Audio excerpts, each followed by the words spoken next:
નમસ્કાર દર્શક મિત્રો, અવર રાઇટ્સ ન્યૂઝમાં આપનું હાર્દિક સ્વાગત છે। આજરોજ એનએસયુઆઈ અને યુથ કોંગ્રેસ ગરબા આયોજકો વિરુદ્ધ મ્યુનિસિપલ કમિશનરશ્રીને આવેદનપત્ર આપવા પહોંચ્યું। આજરોજ એનએસયુઆઈ અને youth Congress municipal commissioner office ખાતે પહોંચ્યું છે અને આવેદનપત્ર આપવા માટે આવ્યા છે। માંગ એ છે કે જે બી ગરબા આયોજકોએ વિદ્યાર્થી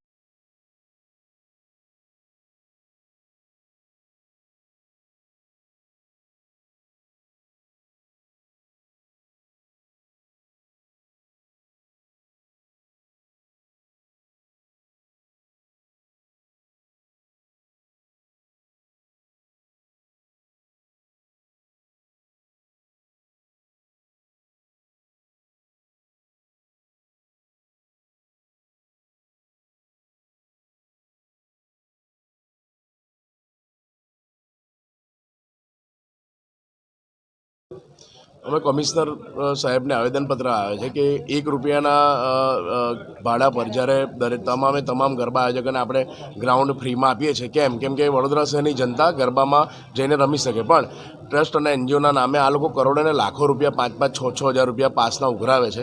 તો અમારી કમિશનર સાહેબને એટલી જ વિનંતી છે કે વિદ્યાર્થીઓ જે વડોદરા શહેરમાં યુનિવર્સિટી અને કોલેજોમાં રહે છે એમને 50% રાહત આપવામાં આવે, અને જે નવરાત્રિ છે એની સાંજ મહિલાઓ હોય છે તો મહિલાઓના પણ 2100 રૂપિયા ફંડ આ લોકો ઉઘરાઈ રહ્યા છે એક પાસના ડોનેટના નામે, તો એ પણ ફ્રી કરી દેવામાં આવે અને વિદ્યાર્થીઓ વડોદરા શહેરમાં જે છે કેવી રીતે પોતાનું ગુજરાન ચલાવીને ભણતા હોય છે તો એ લોકોના પાસમાં 50%ની રાહત આપે એવી અમારી માંગ છે। અમે કમિશનર સાહેબને મળવા આવ્યા છે અને આવનાર દિવસમાં અમે દરેક ગરબા આયોજકોની ઓફિસ પર અને દરેક ગરબા આયોજકોના ગ્રાઉન્ડ પર પણ ગાંધીજીના માર્ગે આંદોલન કરવા જવાના છે।